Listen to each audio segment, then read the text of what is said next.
प्रदेश में बीजेपी की जीत को लेकर बीजेपी के सांसद प्रवीण निषाद ने कहा कि प्रदेश और केंद्र की योजनाओं के चलते उत्तर प्रदेश में बीजेपी और एनडीए को बहुमत मिला है। उत्तर प्रदेश में विकास के कामों को आगे बढ़ाते रहेंगे और योगी सरकार में निषाद पार्टी को जो भी जिम्मेदारी दी जाएगी उसको पूरा करेंगे।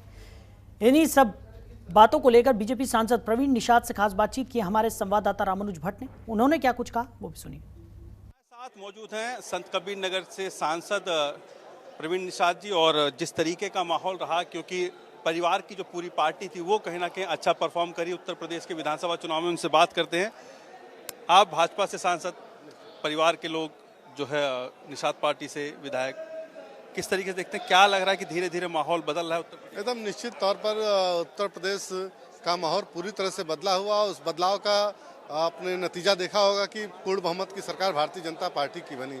जो माननीय मोदी जी और योगी जी ने गरीबों को गले लगाकर उनको जन कल्याणकारी योजनाओं को उनके द्वार तक पहुंचाने का कार्य किया, इसका ये रहा कि भारतीय जनता पार्टी पर विश्वास करके जो माताएं बहनों को संरक्षण दिया, किसान भाइयों को सम्मान दिया और उनको आवास दिया, शौचालय दिया, ऐसी सैकड़ों योजनाओं से लाभान्वित करने का काम किया, तो जाके आज भारतीय जनता पार्टी के समर्थन में नेता जनप्रतिनिधि छोड़ दिए, जनता ने इस कमल के फूल का प्रचार प्रसार करके इसको सरकार में लाने का काम किया। अगर बात की जाए, क्या लगता है कि अब पिछड़ों की जो भागीदारी है उस हिसाब से जो है सत्ता के अंदर भी भागीदारी होनी, जो हिस्सेदारी? एकदम निश्चित तौर पर पिछड़ों के नाम पर कई बार माननीय मुलायम सिंह यादव जी ने सरकार बनाई, अखिलेश यादव जी ने सरकार बनाई, दलितों के नाम पर बहन जी कुर्सी पे बैठी, लेकिन दलितों और पिछड़ों को छोड़कर वो काम किए। एक भी योजना आप बता दीजिए जो दलितों पिछड़ों के लिए काम किया।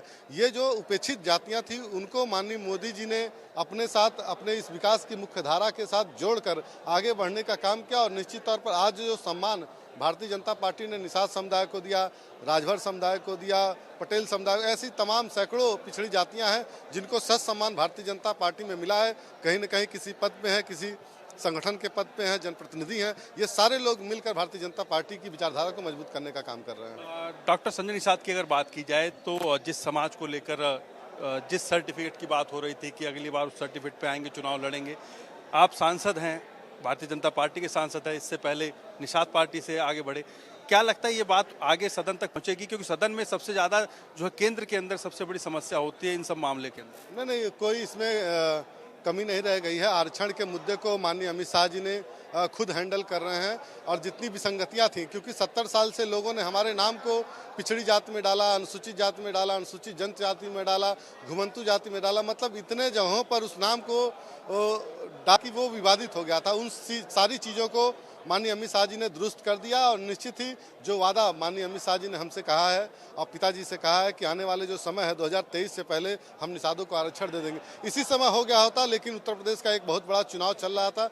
इसको चुनावी मुद्दा नहीं बनाना था, इस वजह से हम लोगों ने उसको छोड़ दिया। और जैसे ही सरकार बनेगी निश्चित तौर पर आरक्षण के उस मुद्दे पर काम होगा। सवाल है कि ये सारी बातें हो गई, अब उत्तर प्रदेश के अंदर सियासत की अगर बात आ जाए, उत्तर प्रदेश के अंदर सरकार की बात आ जाए, तो doctor Sanjay Nishad deputy CM की बात कर रहे थे।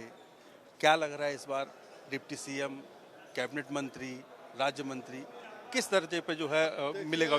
ये तो दिल्ली से हो क्या है? एकदम ये तो निषाद पार्टी के जितने भी कार्यकर्ता हैं, पदाधिकारी हैं और निषाद समुदाय की एक हार्दिक इच्छा है कि जो निषादों के नेतृत्व में माननीय डॉक्टर संजय निषाद जी पहुंचे हैं, तो वो अपने मसीहा को, अपने उस नेता को उस पद पे बैठना हुआ देखना चाहता है, जिससे उनका भला हो सके, जिनसे उनसे हम लोग डायरेक्ट लाभान्वित कर सकें। इस वजह से ये जो डिप्टी सीएम, कैबिनेट मंत्री, जो भी सम्मान भारतीय जनता पार्टी शीर्ष नेतृत्व देगी उसको हम लोग स्वीकार करके जनता में सेवा करने का काम करेंगे। चर्चा क्या हुई अमित शाह जी से मुलाकात? ये चर्चा है, जल्दी जब पहले तो शपथ ग्रहण होगा, उसके बाद मंत्रिमंडल का विस्तार होगा, और ये 100% सत्य है कि कुछ न कुछ हमें हिस्सेदारी मिलेगी।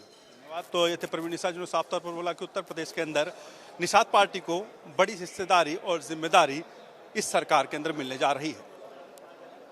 कैमरा मित्र गुप्ता के साथ रामानुज भट्ट, जनतंत्र टीवी, लखनऊ। खबरों के निष्पक्ष विश्लेषण के लिए सब्सक्राइब करें Jantantra TV and press the bell icon. Never miss any update.